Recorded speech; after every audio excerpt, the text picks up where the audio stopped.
Okay, thank you very much. I just have a few comments to open up our session and sort of set the tone for the next couple of days.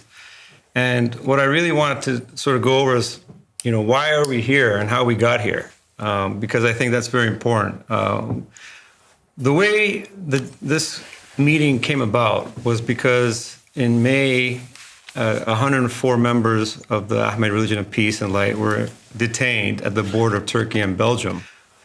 And as a result, people started to take notice as this case was sort of discussed in the UN and across social media and traditional media as well. People began to ask questions about what is this Ahmadi religion? What is this Ahmadi religion of peace and light? And so that's when me, Hadil, and Massimo started to have meetings. We started discussing it, and we said, Willie. And Willie, of course. How could I forget Willie? Well, I didn't start talking to Willie.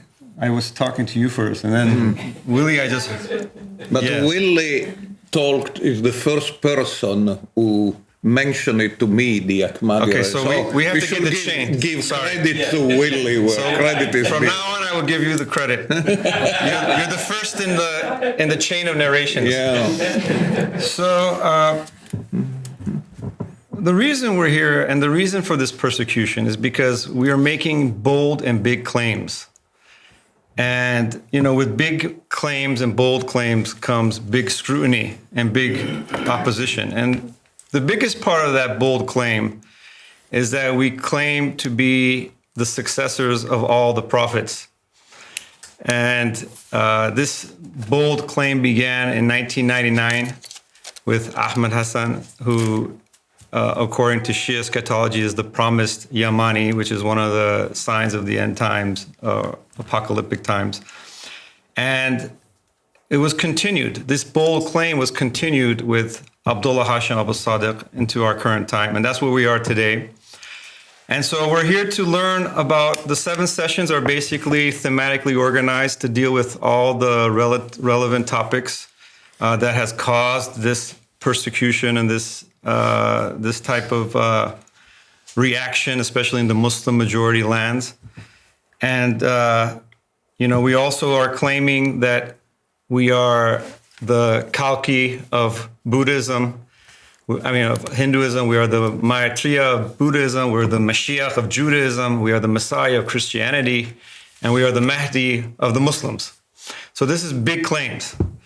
And as I said, with big claims comes big scrutiny. And that's why we've invited, well-renowned scholars and activists to start to take this matter and examine it and put it out in public and see, what is the validity of it and what grounds does it stand on and so on and so forth. So without any further ado, let's begin with our first speaker, Caroline. Hello, everybody. As I just mentioned, my name is Caroline Hoeren. I'm from Germany. I've been a member of this religion since 2011, and I've been a member of the community that lived with Abu Sadiq since 2011. As I mentioned also, I currently work in the security and legal team. I've also been very involved with Hadil and with the 104. And today I'm going to talk to you guys about the concept of the 7 covenants. So to understand what we believe in, it is very important to understand our understanding of religious history. And this is really based on how we see the 7 covenants that we believe God made with the prophets and with mankind. As you know, the gospel of our religion is called The Goal of the Wise, written by Abu Sadiq Abdullah Hashim. And the first 7 chapters in it are actually dedicated to this journey of humanity through the 7 covenants. Each chapter represents one covenant between God and mankind. So this is what we're going to look at today, how we understand this. This is how the presentation will be structured. First of all, we're going to talk about what is a covenant. Second of all, we will talk about the first covenant with Adam, the second covenant with Noah, the third covenant with Abraham, the fourth covenant with Moses, the fifth covenant with Jesus, the sixth covenant with Mohammed, and the 7th and final covenant that we believe God made with Ahmed Al-Hassan, who is one of the leaders of our religion. When we look at each covenant, we're going to look at, first of all, the covenant prophet. As you see here, we believe that there are certain prophets that have a great standing, that were very special prophets, and they brought to humanity a new covenant. Then we're also going to look at the laws that these covenants came with, because we believe that each covenant prophet brought new laws and new changes of jurisprudence to the people. This aspect is extremely important because it explains why we, for example, believe that in the sixth covenant with Mohammed, who we believe is a prophet, there were certain laws, like, for example, it was forbidden to drink alcohol, but in the seventh covenant, it will be allowed again. So we believe that laws change with each covenant, and this is something that, as you know, has led to our persecution. It also explains how we understand the change of different laws and jurisprudences between Judaism, Christianity, and Islam throughout history. So we're going to look at the changes in jurisprudence in each covenant when we talk about it. We also believe that each covenant came with a specific sign, which we're going to mention, and we believe that all of the first 6 covenants were broken. So we're going to look at how were they broken and what happened when they were broken, because we believe that whenever a covenant was broken, a punishment took place. So first of all, what is a covenant? How do we understand the word covenant? A covenant is like a contract that God makes with his prophet and his people. Every covenant can also be understood to be a will. So we believe that God leaves the earth to his prophet, the covenant prophet, and he gives him certain laws, like a contract that him and his people need to stick to. So if they stick to these laws, they are keeping up and upholding the covenant. If they break the laws, then the covenant is broken and a new covenant has to be made. We can understand this more when we look at the first covenant, which is the Adamic covenant, or the covenant between God and Adam. Now, Christians, Muslims, Jews, everybody believes that the first prophet that walked the earth was Adam. We believe the same. We believe that God made a vicegerent on earth, or a successor. This is a very essential part of our belief. We believe that God leaves his earth to a man, to a prophet, and this prophet is supposed to be the king of the earth. He is supposed to take care of all affairs on the earth, and the people are supposed to listen to him. His people are supposed to follow the laws that God gives to humanity through his prophet. So here's the proof in the Quran where it says, I will create a vicegerent on earth. We can find the same proof also in the Bible. In Genesis, it says, let us make man in our image, after our likeness, to rule over the fish of the sea and the birds of the air, over the livestock and over all the earth itself and every creature that crawls upon it. So here we see that Christians also agree that Adam was put on earth as a king, as someone who was supposed to be in charge of all the affairs of the earth. So, our prophet, the first covenant prophet, is Adam. What were the laws that were given to Adam? Which laws did he have to stick to govern the earth? We know in the Bible it says, be fruitful and multiply. This was the first command that was given to Adam. The second command was a forbiddance, and it was, you must not eat from the tree of the knowledge of good and evil. Therefore, the tree is also the sign of the covenant. Now, we know that Adam did not actually stick to this command, but he did approach the tree and did eat from the tree of knowledge of good and evil. And therefore, this covenant, we believe, is the only covenant was actually broken by the covenant prophet himself, who did not stick to the own law that he was meant to deliver to his people. He was punished for this by the expulsion from the Garden of Eden. But Adam repented. He sought God's forgiveness. So the covenant was reestablished, and it lasted until the Great Flood. The covenant was broken many, many years later, now in the time of Noah, when the people of Noah were, as it says in the Bible, very wicked. They were murdering each other. They were no longer listening to God's prophets and vicegerents, and Noah had very few supporters. Most people opposed him. We believe that this disobedience of the people leads to the breaking of the covenant. So we believe here the covenant was broken, and the punishment for this covenant is, for the breaking of this covenant is the great flood. Which leads us to the second covenant, the Noahic covenant. Now, after the covenant was broken and the punishment of the flood ensued, we find that God, which is also recorded in the Bible, made a new covenant. He made a new covenant with Noah, which came with new laws.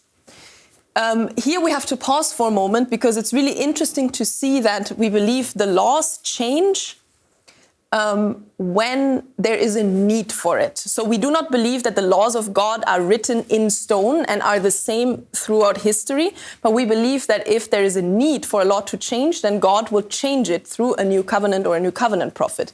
Like we see here, the concept of killing did not exist in the Garden of Eden. So the first murder obviously happened with Cain and Abel. So there was a need to now bring a law that tells humans what to do if a murder takes place. And that is why in the Bible we find the verse, whoever sheds human blood, by humans shall their blood be shed. This is a new law that was added to the covenant of Noah that did not exist in the time of Adam because there was simply no need for it.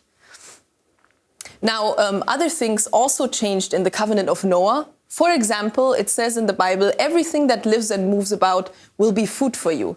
Just as I gave you the green plants, I now give you everything. So we can see here that in the time of Adam, there wasn't the idea of slaughtering an animal and consuming meat. This was added in the time of Noah as part of the second covenant. Now people started to eat meat. And there were also laws that were given to the people about how to slaughter meat. We believe that here is the origin of the whole idea of eating haram or halal meat, of having certain rituals to purify the meat and having a certain slaughtering process. The sign of this covenant famously is the rainbow. We all know the image of the ark with a great rainbow in the background. Now, this covenant, again, we believe it stayed in place for a long time. The people were following the covenant of Noah. But in the time of Abraham, the covenant was finally broken. We believe that the moment the covenant was broken was that when Nimrod threw Abraham in the fire. This is actually an incident that is famously recorded in the Quran. In it, it says, burn him and support your gods if you are to act. Allah said, O fire, be coolness and safety upon Abraham. And they intended for him harm, but we made them the greatest losers. So this is a verse in the Quran. The incident goes that Nimrod tried to throw Abraham in the fire, but the fire was cool and he survived. But this act of trying to murder the vicegerent of God, to murder the prophet of God, is reason for a covenant to be broken. And therefore we believe the covenant was broken at this point in the time of Abraham. And the punishment was the scattering of languages. So now it was not possible anymore for the humans of the earth to communicate with each other, which we can see until today is really, could be considered some type of punishment, because it would be beautiful if the whole earth would speak the same language and we could all understand each other. Now, the covenant was broken and we're moving on to the Abrahamic covenant, or the third covenant that God made with Abraham. What is special about this covenant is that now this covenant was actually only for a certain people. So as we see, the covenant of Noah was for the people of all the earth. Here it is the first time that God actually chooses a specific nation to be the carrier of the covenant, and the prophets should come only from this nation from now on. We see the verse in the Bible, your wife Sarah will bear you a son and you will call him Isaac. I will establish my covenant with him as an everlasting covenant for his descendants after him. So from now on, the children of Isaac were the chosen nation, starting with this covenant. And they had, for many, many years, the prophets came from this lineage. We will come back to this later because we believe that later on, this was changed again. But as of right now, in the third covenant, we believe that the prophets started to come from the line of Isaac, just like mainstream Jews believe. Abraham was also gifted with the promised land from the Nile to the Euphrates. So now the covenant was also specific to a certain geographic location. The sign of the covenant, we believe, is the circumcision, which again was a law or a practice that didn't exist until the time of Abraham.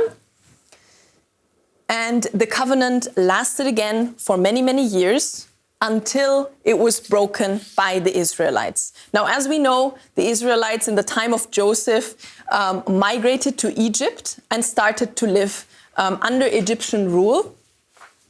Yet we believe that the covenant was broken when the Israelites betrayed their own God, the God of Abraham, and started to worship foreign gods. They started to worship the God of the Egyptians, and this was the reason for the covenant to be broken. And the punishment for this was the enslavement of the children of Israel for 400 years. So they were enslaved by the very people whose gods they started to worship, even though they were told to worship the God of Abraham. Now we come to the savior of the Jews, who was Moses, who led them out of this enslavement. Moses led the children of Israel out of their punishment and into a new covenant. It was a new chance for the children of Isaac to establish a covenant with God, which is the fourth covenant or the Mosaic covenant. As we see, the covenant prophet here is Moses. The jurisprudence is famously known, obviously, the 10 Commandments, which didn't exist before. So again, here we can see new laws came into place, which until today are still the basis for Judaism. It is also interesting to note that Judaism obviously has a very complex jurisprudence. It is actually full of hundreds of laws, which we believe did not exist before. So they came into place as a necessity of Moses now being in charge of so many Israelites, and them obviously also having a lot of disagreements, that there was a need for a very specific jurisprudence to be in place at that time. The sign is the Sabbath, the day of rest. And here we need to pause for a moment to understand what happened when this covenant was broken. We believe this covenant was broken when, again, just like in the time of Abraham, the children of Israel intended to kill their own Messiah or a prophet that was sent to them. So we believe that Jesus was actually the prophesied Messiah of the children of Isaac. And they were supposed to recognize him, but they did not. And they attempted to take his life and kill him, and they rejected him.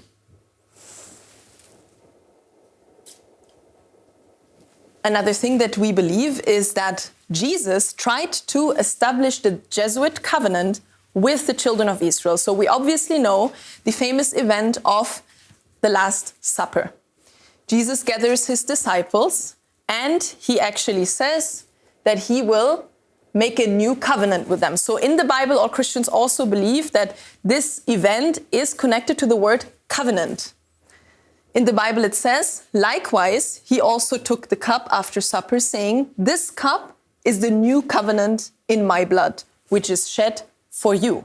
So Christians believe that at this moment of the Last Supper, in the moment of the Holy Communion, Jesus was supposed to establish a new covenant with his disciples, and obviously in the future also all of the children of Isaac or the Jews. But it did not work. So we believe that he was never able to actually establish this covenant, because just after the Last Supper, they attempted to murder him and he was arrested. So the Jews were not actually able to carry this covenant. They rejected it. And we believe that therefore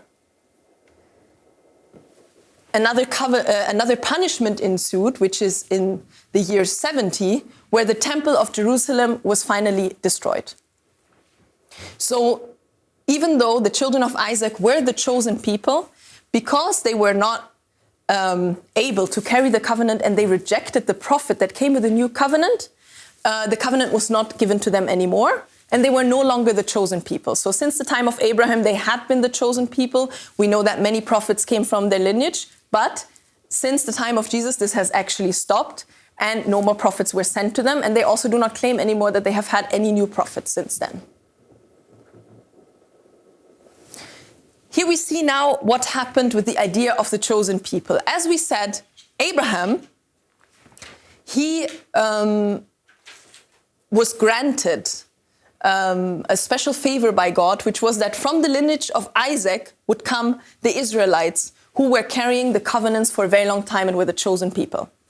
Now, what we believe is then that when they rejected the Jesuit covenant, and the Jesuit covenant wasn't established with the children of Isaac, it was given to the children of his other son, which is Ishmael. There is a verse in the Bible that says, "As for Ishmael, I have heard you. I will surely bless him. I will make him fruitful and will greatly increase his numbers. He will be the father of 12 rulers, and I will make him into a great nation." So at this point, Abraham asked God, "What about my other son? Why are you not making him a chosen nation?" We believe that God granted him this favor. He also made the Ishmaelites, or the children of Ishmael, into a chosen nation, but later on, when the Jesuit covenant was rejected by the children of Isaac, it was given to the Arabs. Therefore, we believe that from this point on, the Jesuit covenant was actually carried by the Arab nation, by the sons of Ishmael. They were the carriers of the fifth covenant, and we can see, and we know from history, that in fact a lot of Arab nations became Christian before 600, before Prophet Muhammad came with the idea of Islam. So, to summarize, the fifth covenant was carried now by the Arabs. The sign is the Holy Communion. And yet, the fifth covenant also was broken again. So, the Arabs were not able to uphold the fifth covenant, just like all the nations before them. Now, how was it broken? Muslims, if you read Muslim narrations, they talk a lot about the Arabs in the time before Prophet Muhammad, so before Islam came into place. Muslims believe that the Arab nations were in a very bad state.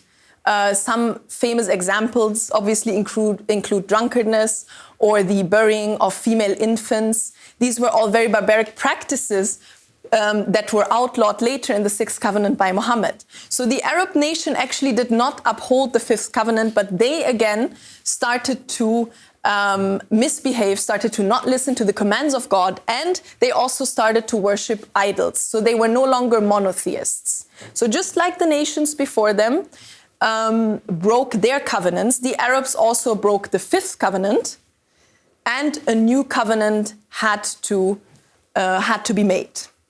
The punishment for this covenant to be broken was a flock of birds dropping fiery stones. Now, I don't know if you have read the Quran or have some knowledge of the Quran, but there is a surah in the Quran which is called the Surah of the Elephant, which talks about exactly this incident, that in the birth year of Prophet Muhammad, a Christian king led an army of elephants towards the Kaaba. Now, this Kaaba was the house of Abraham, and he tried to destroy it. The punishment for this were a flock of birds dropping fiery stones. So we believe that this Christian king, who was also obviously a carrier of the Fifth Covenant, and the idol worshippers not stopping him, was enough for God to consider this Fifth Covenant with the Arabs now to be broken, and for a new covenant to be established. Now, the new covenant is the Mohammedan covenant. So this, in our belief, is the sixth covenant. This is the covenant that mainstream Muslims until today still believe in. So we believe that Prophet Muhammad was a prophet, one of the greatest prophets, a covenant prophet. And he came now to the Arabs, who at the time were in a very bad state and had broken the fifth covenant. And he came to renew some jurisprudences. For example, as we know from the Quran and the narrations, he changed the direction of prayer from Jerusalem to Mecca.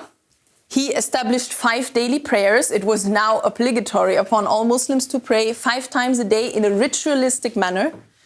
He forbid alcohol and gambling, which again was due to the condition of the Arabs at the time, who we know from Islamic narrations had a problem with alcohol and gambling. He allowed polygamous marriages, which before were not allowed. He made it obligatory upon everyone to give charity. So now this was actually an obligatory act of worship. And one of the most important things was that he made the pilgrimage to the Kaaba obligatory once in a lifetime for every Muslim. They had to go to the Kaaba and pledge allegiance to the so-called Yamani stone, and therefore we believe this is also the sign of the sixth covenant.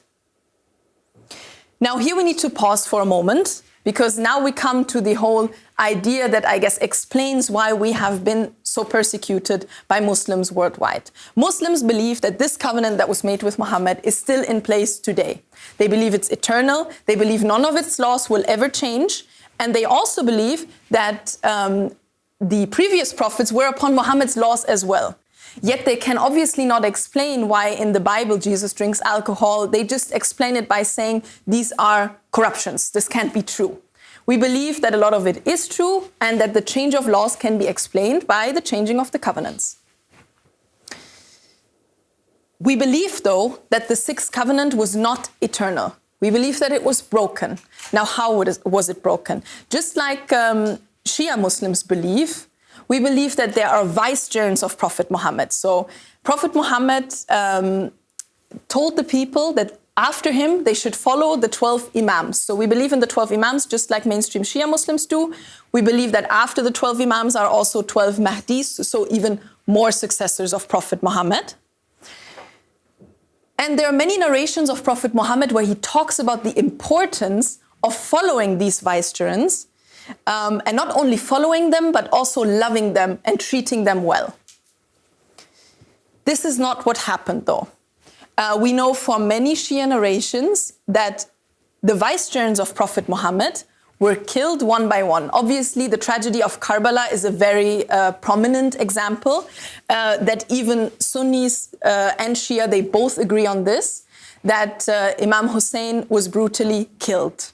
We believe that these murders on the vicegerents of Prophet Muhammad were obviously enough to break the sixth covenant, and therefore it is no longer valid. And just like in the previous historic examples, a new covenant had to be established.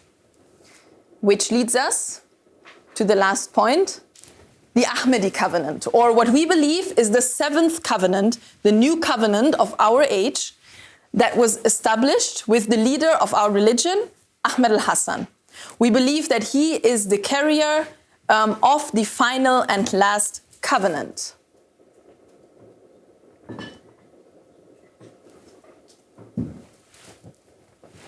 As I mentioned, this makes many Muslims very angry because they do not believe that there can be such a thing as a new covenant and a change of laws of Prophet Muhammad.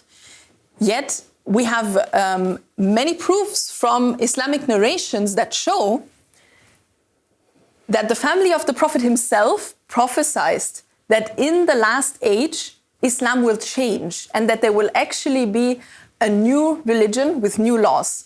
I just brought one example today for you, which is, if the riser rises, he shall destroy everything that came before him, just as the Prophet of Allah did, and he shall establish a new Islam or a new religion. There are countless of narrations that talk about the Mahdi or the savior of the Muslims coming back and changing everything that was before him, and therefore also having a lot of opposition, which we will hear about, which you'll hear about in another presentation later, which is the reason that the Arabs or everyone on the Sixth Covenant has a great problem with this call and with the call of the riser or Imam al-Mahdi. The sign of the covenant, also one of the reasons that we are persecuted, is the Star of David. And it beautifully symbolizes how we believe, or how in the seventh covenant we believe, that all religions are now incorporated and are brought back, and that the seventh covenant is meant to unite all religions and is a covenant for all people.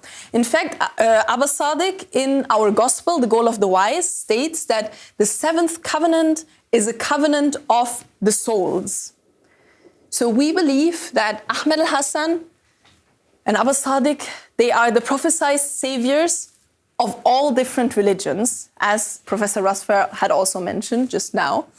all religions have prophesied this last age, this great age that comes after the age of the end times, where all religions are now going to join together as one.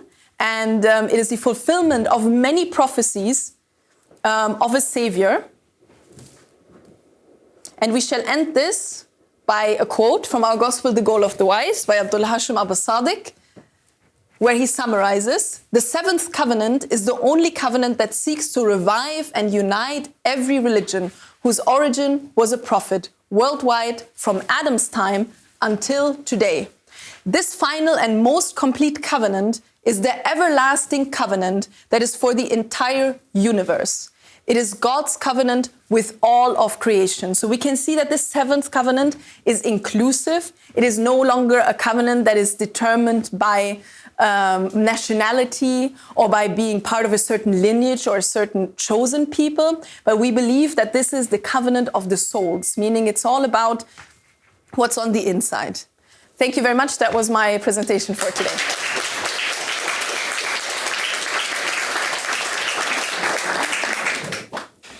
Thank you so much for that thorough presentation. And now we give time to our two esteemed discussants. We'll start with Massimo. Yeah, thank you. It was a very clear presentation.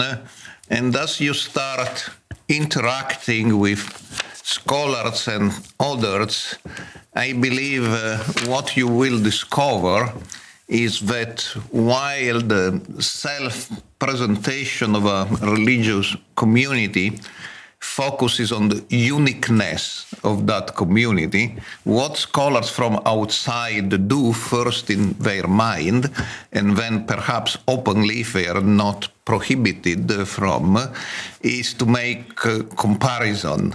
Because that's what scholars do, to put movements in comparative perspective.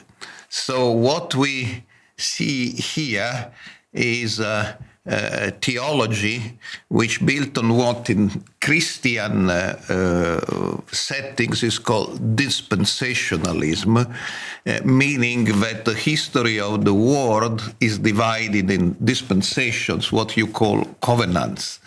And the idea that each dispensation has its own law is actually very old, because it was basically created by the first Christian theologians when disputes started whether the Christians should be circumcised and they should respect other laws of the Jews.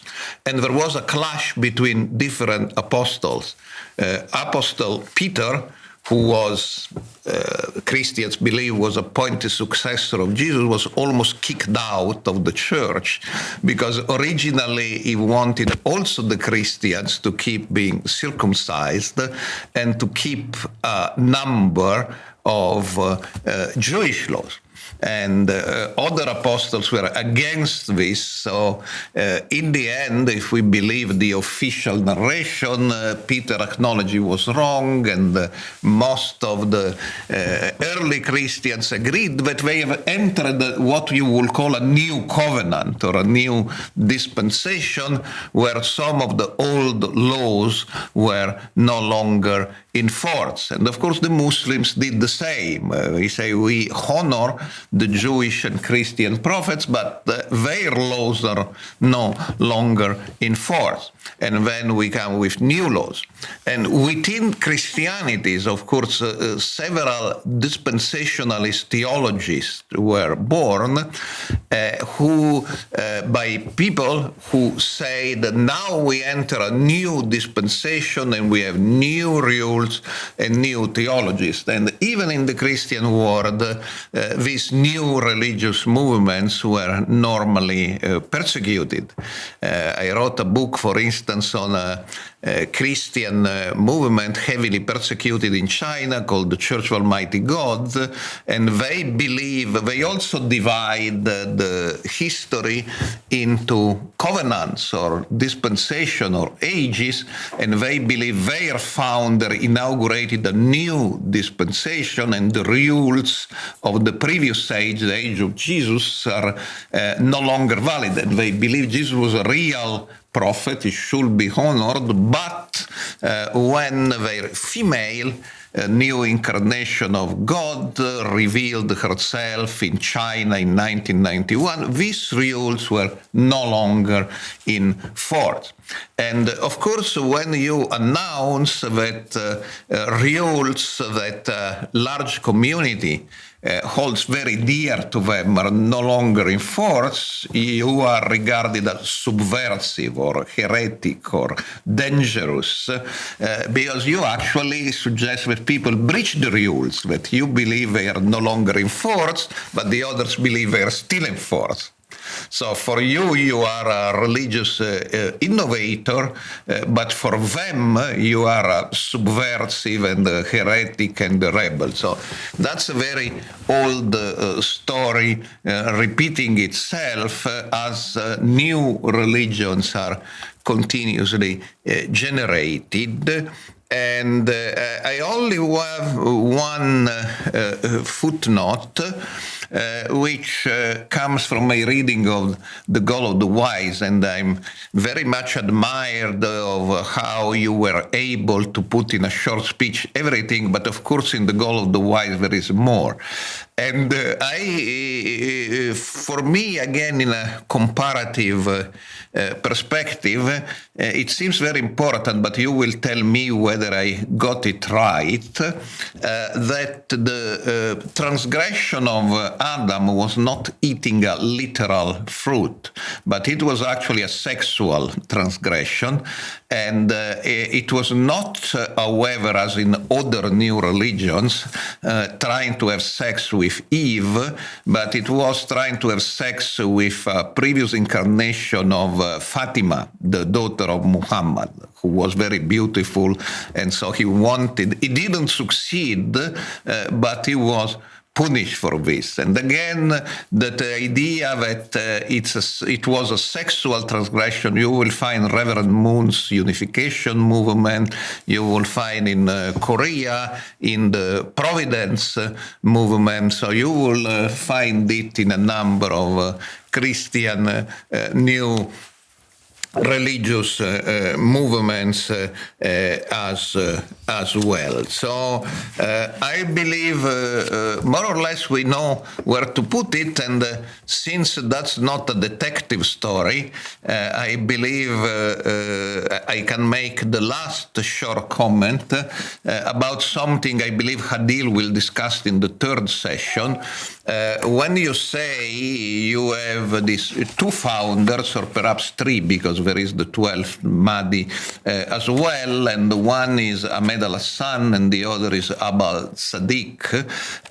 Ahmed Al-Hassan, you say you are in touch with him, but he disappeared to the world. He has not seen in public since I don't know what year, but it's several years. Nobody has seen him any longer, except, you say, some of you.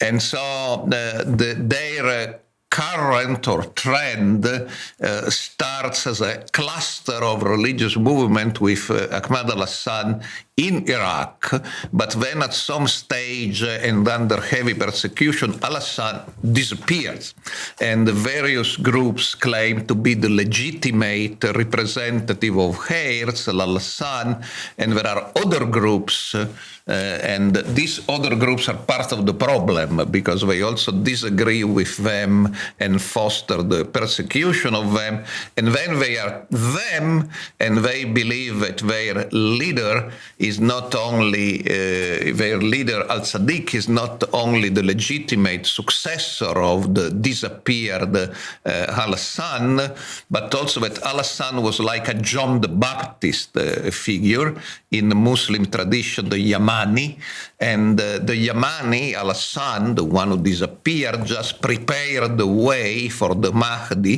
which is the one who didn't disappear, actually is living near here, al-Sadiq.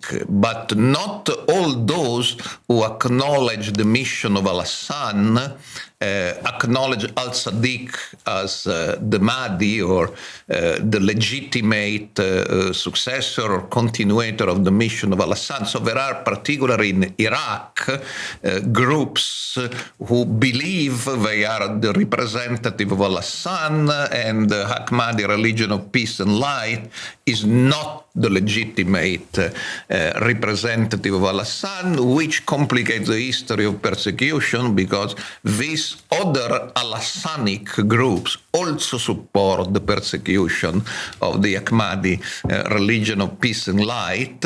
The difference being that, let's say, mainline Islam will deny the mission of Al-Hassan, and these other groups, they believe in the mission of Al-Hassan, but they believe this group, the Ahmadi religion of peace and light, is not the legitimate successor of Al-Hassan. So you are persecuted from many quarters. All right. Should we move on to David, or is there any comments or I know you've heard a lot so far, so do you want, we have some time, we can briefly react if there's any questions from the audience to what's been said so far, and then we'll go to David. For me, it's interesting. It's like we have 7 continents, and it's accepted in your understanding that it's a kind of period, and after that period, maybe another continent. That is like kind of stages that we go, like evolution. It's like cyclical. Yeah. Yeah. So my question is like that is not the last, but it's like a certain. Right. It's the end of this round, and then the cycle repeats.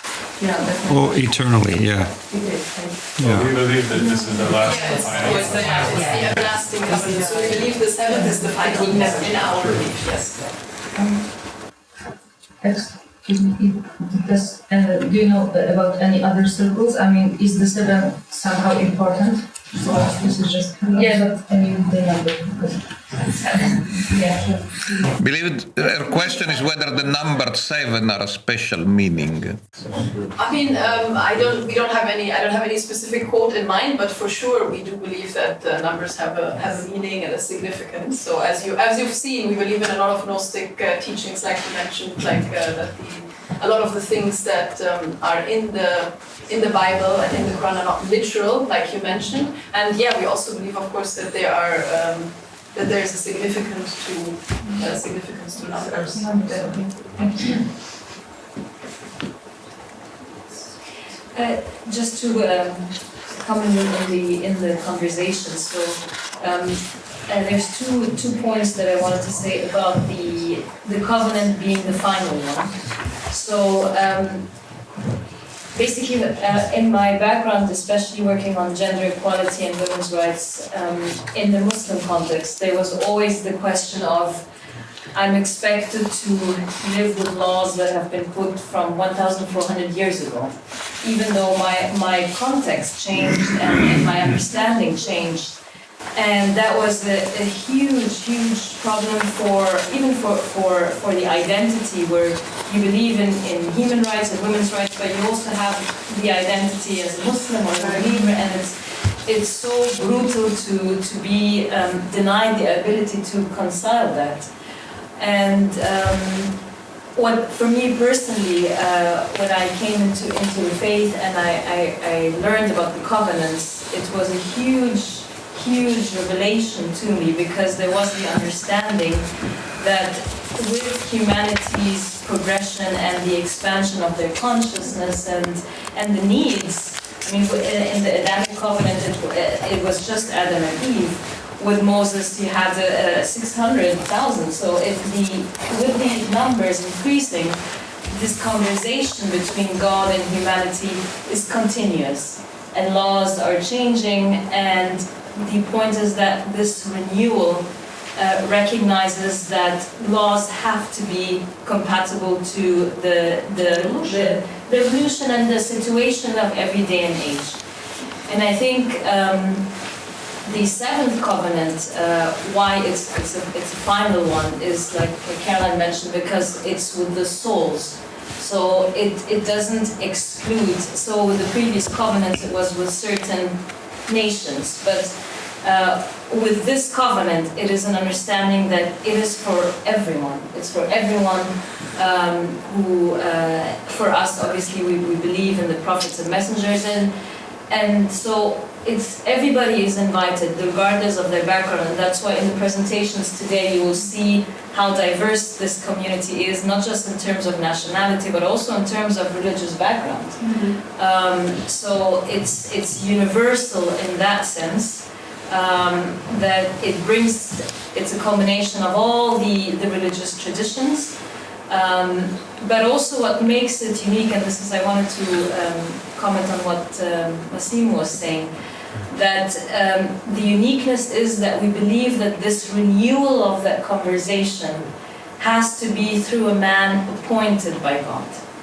And this is where the concept of the will comes in, which is in the PDF, and we'll obviously talk about it more. So it is that man who is inspired by God and therefore guarantees freedom and justice and equality for everyone. And that's why that's I think really is the difference between maybe other religious movements that believe in the renewal, that we believe that man is the translator of God's will, and that's why he's the one who renews in this day and age has brought forth the seventh covenant. And it has to be a man. Well, that's the God, really that's God, so... Is God a man? What do you think? That's a really interesting point, which has been brought up many times before. Does it have to be a man? And the answer is no. Well, it's like he explained that before. He just said it's based on what the people would accept. So, for example, the honeybee, their imam is a woman, but their community is ready to embrace a woman as a leader. So it has to do with human beings and what they're ready to also embrace.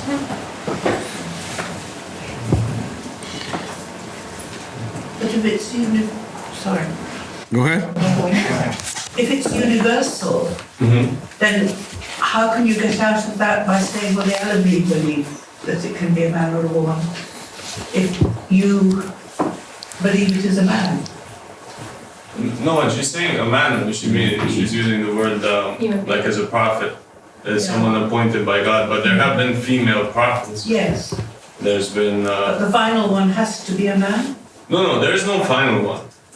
So the link between God and human beings, it's unbroken, and that's what we're trying to say. That since Adam until today, there's an unbroken chain where God is represented on earth, just like through a particular individual. And at some points there was females. There were female judges, for example, with the Israelites, like Deborah. So the 7 people who were chosen by God are only 7 out of thousands. So these are the covenant prophets. So you have. So the covenant prophet has to be a man. Not necessarily. Just historically, that's how it's been. Because historically, also women were not accepted as authority figures by the society, not by God, but by the people. So that's the issue. You know, God has to send somebody who will be accepted by people. So if human consciousness is at a point where they got rid of gender biases, then they would be ready for it really goes back to the people and what the people are ready to accept. Sorry. No, These are great questions. Why we're here. I think also the possibility that this world is only one possibility out of many. there's a parallel universe where we believe in parallel universes as well. The existence of multiple dimensions of existence at the same time. So is there a possibility that there is a world where humanity accepted such a thing? Yes, there is. The only problem is in our time, in this possibility, humanity's consciousness has not reached to the level where they are open to accept just anybody.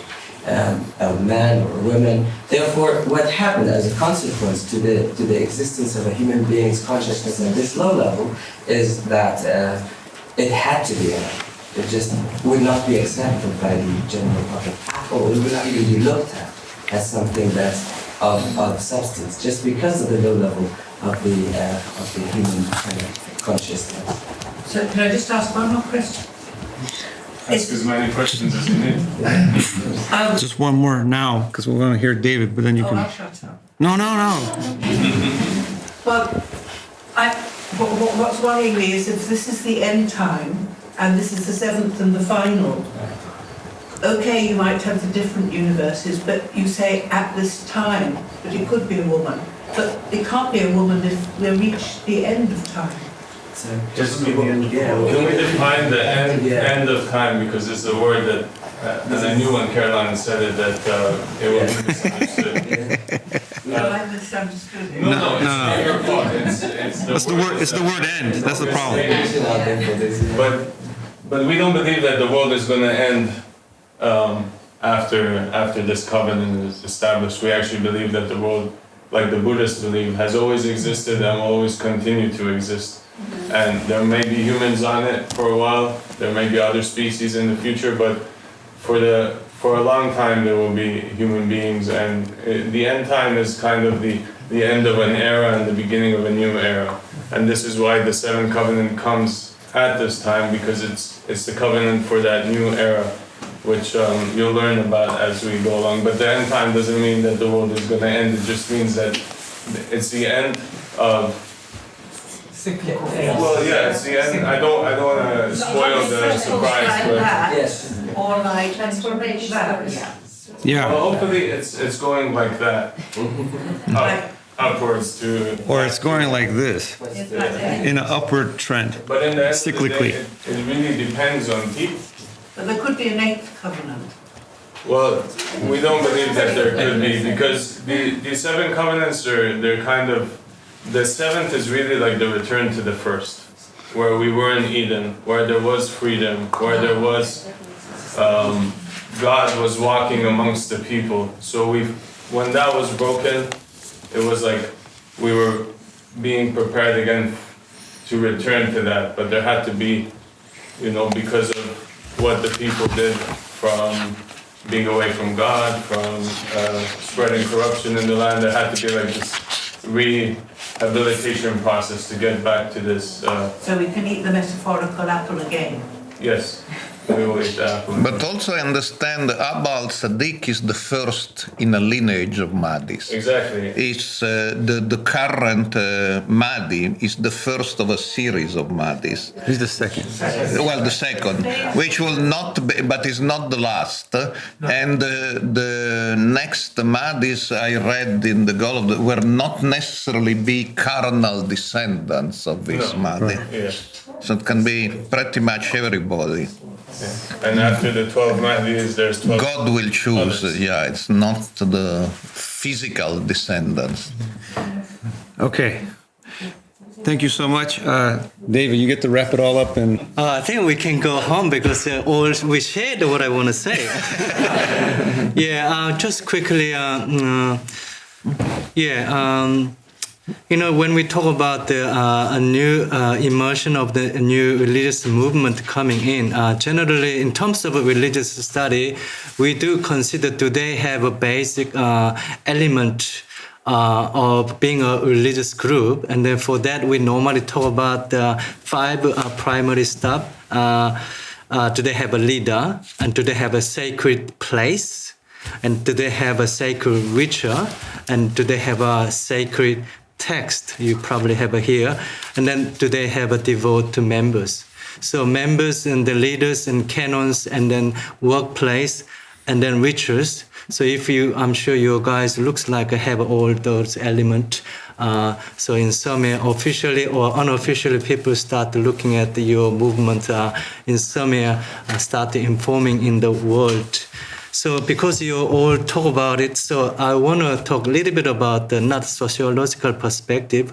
I want to talk a little bit about the theological perspective on based on this goal of wise. A wonderful presentation. Thank you very much. As an outsider looking at this sacred text, it's very, very inspirational, which is very good for the people who come along without religious background. But people who has previous religious background is sometimes a little bit controversies coming along. So for me, when I look at this, I didn't go very deep. I just read some, and then the presenters shared more details.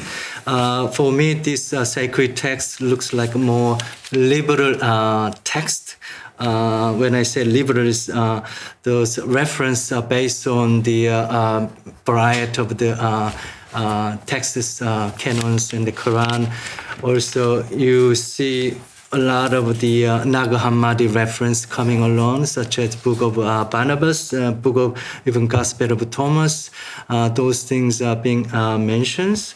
So it is quite liberal canons, which people who are coming from similar background may be easy to adopt.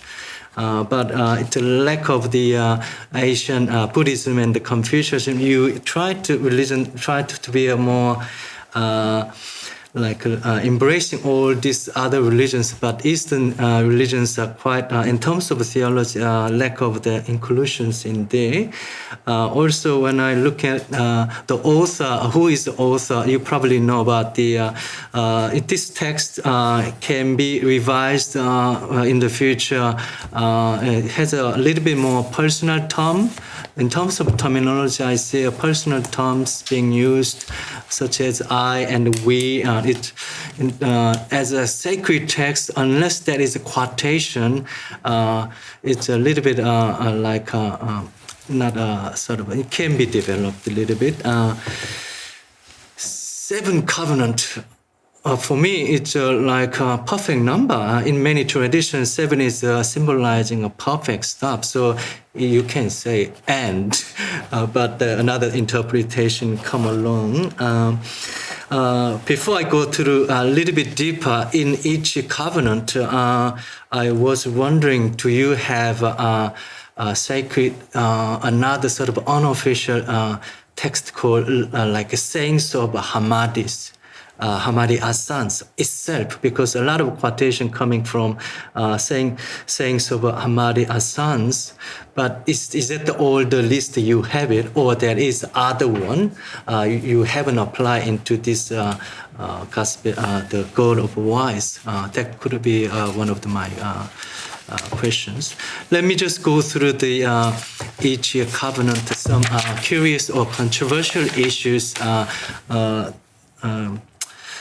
Massimo has mentioned a little bit the first covenant that was very good with Adam's. But for me, I also find out the interesting part, some part in the canonical, the sacred text.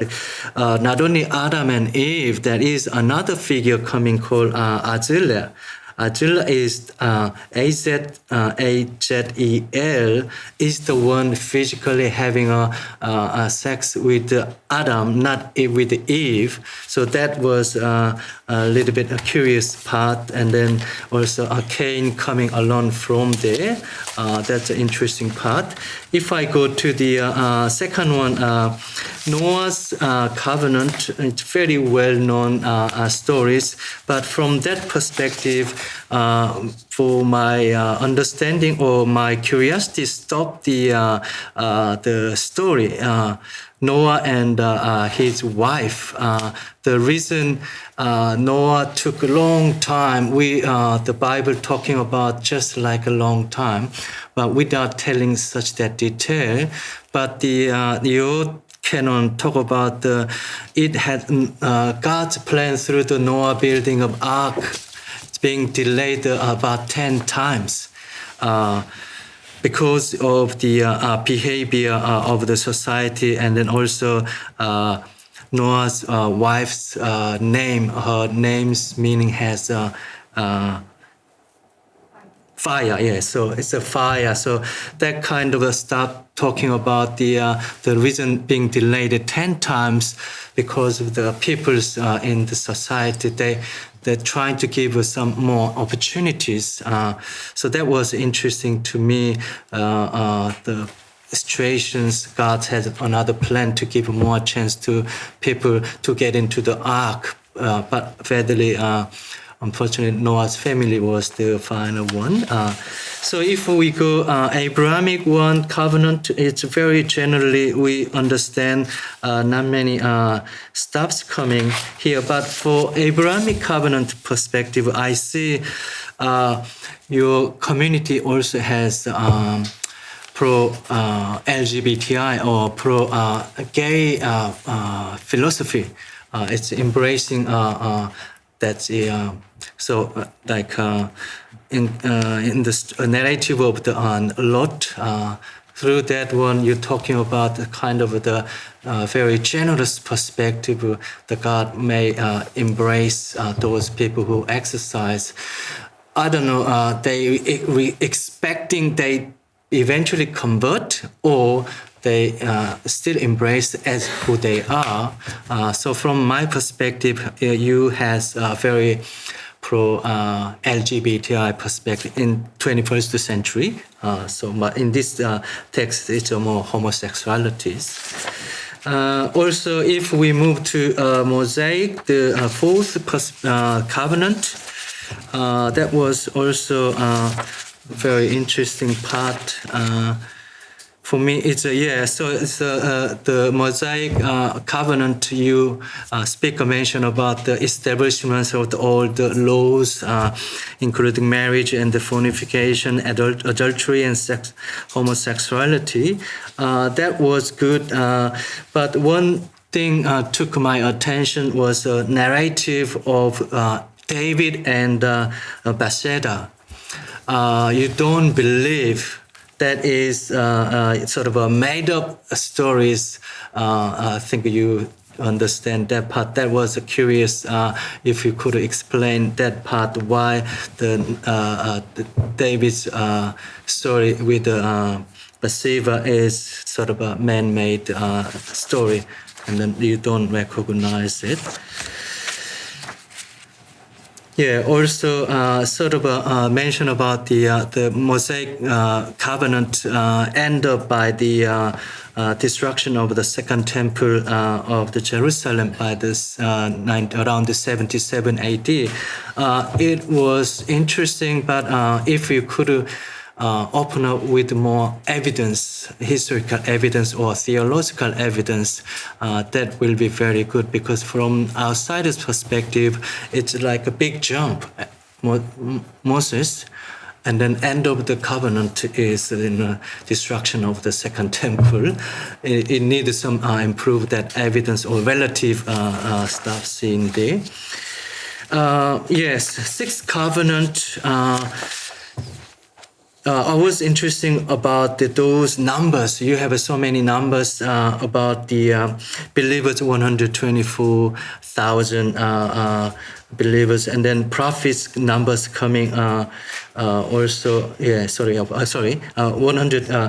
124,000 prophets, and then 313. And then also another ranking coming 5, and then the last one coming. So is that the last person? Last one is the one Mohammed. That looks like for me that one. So that part from need more sort of explanation. They have a process, and you mentioned about a lot of details here. But for outsiders, how was it chosen? Each person, I'm sure eventually God has pointed that part. The last one, your main key leaders for me is about the saints of this Ahmadi Hassans. Was there another full list of the saints of the Ahmadi and Assange, and from there your canon was created. Then it's good to study a little bit more. Or if the whole sayings of Ahmadis are already in the canon, that's something I love to know more. From that perspective, we needed to study a little bit more full picture of these 7 covenants based on the sayings of the Ahmadi. If you partly quoted it, because for me, the author of this sacred text looks like one single person, or maybe later on person advised it. But normally in other religious organizations, canon often get revised. One case I know it's being revised 20 years during the 50 years period. Because of the time, because of the society being changed, now we are getting into AI generations. So terminology often can be changed for the newcomers. So sometimes if we use very authentic, genuine Old Testament terms, it may not be quite familiar with the 21st AI generation. So for them, so terminology changing could be the one terms. So that's just sort of a general observation from a theological perspective. For the future follows, it's good to consider those things. Thank you very much. Can I just, for those who are not reread their Bible recently, to clarify his question about Bathsheba. The story of Bathsheba in the Bible, you have King David. King David has the tallest palace. And he is on the roof, he has a sort of roof garden, and looking down. Looking down, he sees beautiful woman taking a bath naked, called Bathsheba, and he says, oh, this woman is so beautiful. And he inquires, who is she? And he says, the wife of the chief of your army. He says, who? That's bad, she's married. So say, let's do a war and send the chief of my army to be killed. Again, a war he cannot win. So she will become a widow, and I can, well, there was polygamy, I can add her to my wife. So that was a big sin by David, because he created a war just to kill the chief of the army so he can sleep or marry the wife Bathsheba, who was so beautiful. And the question is why you don't believe that's historically accurate, the history, which of course is great for painting. We just saw Artemisia Gentileschi, the Italian Baroque painter. She was very fond of David from his roof garden, looking at the naked Bathsheba. But the David question to you was why you don't believe the history is true. We actually do believe in it. We do believe in it. Yeah, it's the mainstream Muslims. They don't believe in this, but we actually believe it's actually. Oh, you do, yeah. Otherwise, yeah, we believe in that. So we do believe in this story. About the other writings of Ahmed Al-Hassan, so there are a few sermons of Ahmed Al-Hassan that are actually recorded with his voice, which the other groups that believe in and Ahmed Al-Hassan believe in as well, which were recorded before his absence. We also have a book that he wrote before his absence. So these are historic writings of Ahmed Al-Hassan, which is called the Book of Monotheism. And then we have a book of recent sayings of Ahmed Al-Hassan, which is also, you could find it on our website, which was also published by us. So this was about your questions of other quotes and writings of Ahmed Al-Hassan. Just a last short comment. Thank you very much for the reference to Nimrod, because the story of Nimrod is not normally familiar to Christians. I mean, Nimrod is mentioned in the Bible, but the story is really elaborated in the Quran. And now by reading your stuff, I finally understood. Because and that will interest Susan too, in contemporary Uyghur art, Xi Jinping is always represented as Nimrod.